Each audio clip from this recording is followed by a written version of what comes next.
Ramdev Baba yoga teaching, मतलब मैं ये बात कर रहा हूँ कि एक स्टाइल है जो रामदेव बाबा की स्टाइल है योगा को टीच करने का, जो कि बड़ी फेमस हो गई है और वो स्टाइल को सभी ऑलमोस्ट लोग फॉलो कर रहे हैं। बट अभी इसमें कुछ चेंजेस आ रहे हैं और लोग इसको दूसरे में बदल रहे हैं। इवन रामदेव बाबा भी इसको अब बदल रहे हैं क्योंकि अब उसकी ज़रूरत है और ये सिर्फ करना है। तो हम ये समझते हैं कि ये क्यों करना है और पहली टीचिंग और आपकी टीचिंग में क्या फ़र्क हो रहा है और क्यों ये सिर्फ लेना ज़रूरी है, इसे हमें समझना है सो दैट हम एक अच्छे टीचर बने रहें।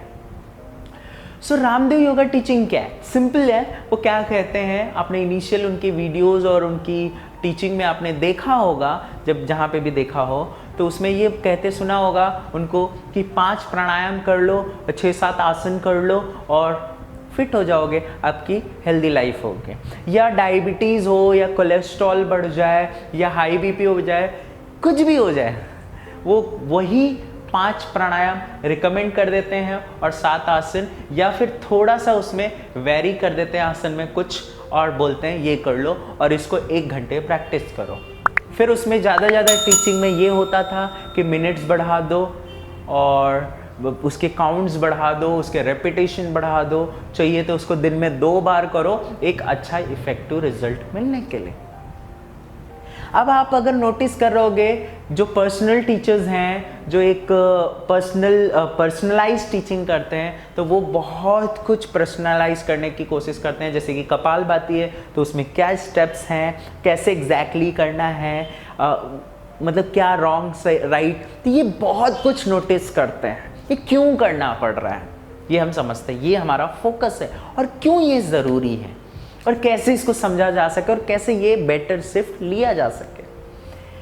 देखो, ये जब योगा जब आया, मतलब बेसिकली योगा तो सालों से है, ये कोई किसी की फिलॉसफी नहीं, it's a natural being, it's a behaviour. अगर इसको आप डेप्थ में समझ पाए, इसको आप ये है ही है, बस क्या है, इसको हमने प्रैक्टिकल लाया, लाइफ में अपने उतारा।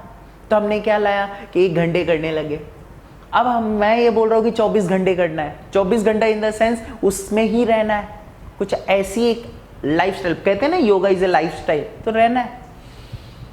तो वो जब स्टार्ट हुआ तो क्या हुआ कि कुछ एविडेंसेस बने, जैसे कि किसी को कुछ करा दिया गया, कोई प्राणायाम, कोई प्रैक्टिसेस करा दी गई और उसको रिजल्ट मिल गया तो एक बिलीफ हो गया। ये ऐसा है कि जिस पे हमें ट्रस्ट और बिलीफ हो जाता है वो हम करते हैं, राइट। और आपको ये मानना ही होगा और आप ये जानते भी होंगे कि जिस पे हम ट्रस्ट करते हैं, बिलीव करते हैं स्ट्रांगली, वो चीज़ ना भी फायदा करने वाली हो और ट्रस्ट इस चीज़ से हो कि ये फायदा करेगी, तो वो नहीं भी करने वाली चीज़ फायदा कर जाती है 100%।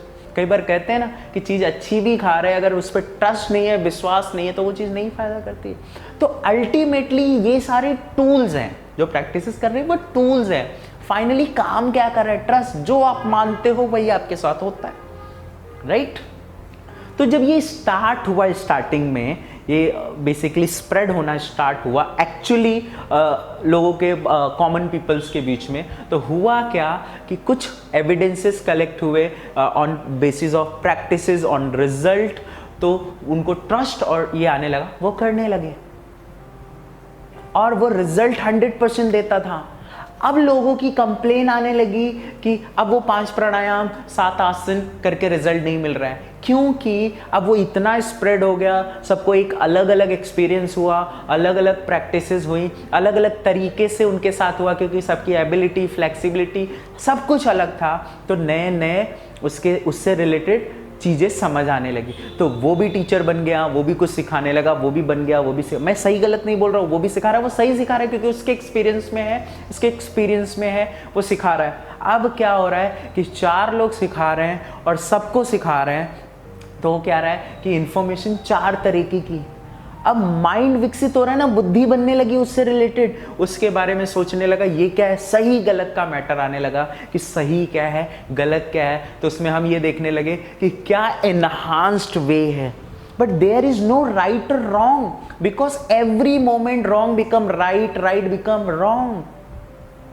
लाइफ फॉरएवर आप कभी कोई चीज कह सकते हो ये राइट है?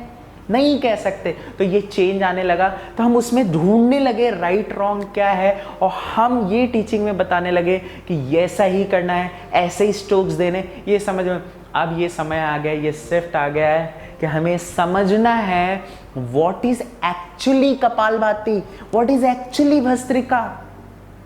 अब भस्त्रिका इज ए अवेयरनेस। अगर सिंपल में बताऊं, bhastrika is a awareness in Sanskrit. मतलब नेम भस्त्रिका है, उसका मतलब है सिर्फ इंग्लिश में अवेयरनेस।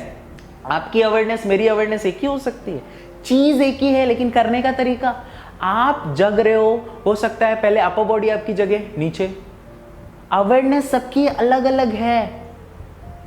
सुबह उठते हो ना, तो कोई बैठ के अवेयर होता है, धीरे धीरे जग रहा होता है, कोई टहलने लगता है, कोई लेटे लेटे कुछ देख रहा होता है, धीरे धीरे जगता है। जागरूकता अवस्था सबकी अलग है, वैसे ही हर चीज अलग। तो हमें ये समझ में आने लगा राइट रॉन्ग नहीं है, सब कुछ है। अब इसको हम 24 घंटे में बदल सकते हैं। अगर ये चीज ना करें तो क्या होगा? तो मैं ये नहीं कह रहा हूं कि रामदेव बाबा की योगा टीचिंग जो थी वो गलत है, वो ट्रस्ट था क्योंकि लिमिटेड टीचिंग्स थी। अब इतनी सारी टीचिंग तो उसमें कंफ्यूजन है। सो आपको एक यहां पे नोट करने वाला पॉइंट ये है कि योगा कैसे काम करता है। योगा का अल्टीमेटम अगर देखें या कह सके कि योगा है क्या एक्चुअली, इट्स अ ट्रस्ट। अब योगा किसी चीज पे ट्रस्ट पाना है तो उसके लिए प्रोसेस है। जैसे आप मुझ पे विश्वास कैसे करोगे? मैं कुछ ऐसी चीजें बोलूं जो आपके साथ भी हुई है, आप उस पर कन्विंस हो पाओ, तब आपका फेथ धीरे धीरे ट्रस्ट आने लगता है, राइट? वैसे ही कुछ प्रैक्टिसेस है, जब आप उनको समझा रहे हो, उनको टीचिंग दे रहे हो, कुछ ऐसी बातें बोलो जो उनके साथ हो रही है।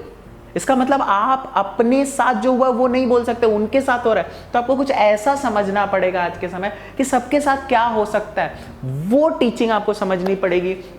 तो सामने वाले को एक ट्रस्ट आएगा, फेथ आएगा। अल्टीमेटम फेथ है, फेथ हो जाएगा। जिस दिन फेथ हो जाएगा कि कपालभाति से ये फायदा करता है, तो फायदा करना चालू। Again because of confusion.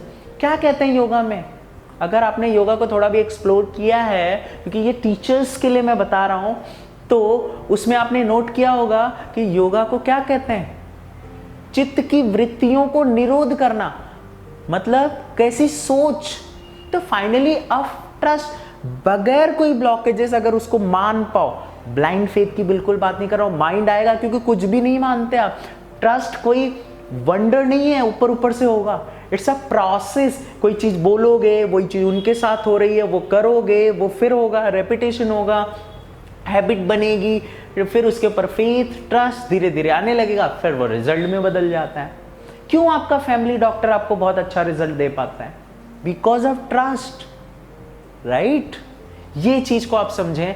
सो अब हमें शिफ्ट करना है रामदेव बाबा की जो योगा टीचिंग स्टाइल है, जो काफी फेमस हुई, काफी अच्छी है। मैं ये नहीं बोल रहा ये पूरी तरह नील हो जाएगी। आज भी अगर ये टीचिंग करोगे, ऐसे लोग को बताओगे जो बहुत ज्यादा एक्सपोज नहीं है योगा की डिफरेंट टीचिंग से, डिफरेंट एक्सपीरियंस से, और या पहली बार कर रहे हैं, उनको अभी भी फायदा करेगा। लेकिन जो लोग बहुत ज़्यादा एक्सपोज्ड हैं through YouTube, through other teaching ways, तो वो कंफ्यूज हो जाएंगे। और कंफ्यूजन को जब तक आप ट्रस्ट में नहीं बदलोगे, तब तक वो टीचिंग काम नहीं आने वाली। इसके लिए आपको सीखना पड़ेगा 24 आवर ऑफ टीचिंग अवेयरनेस।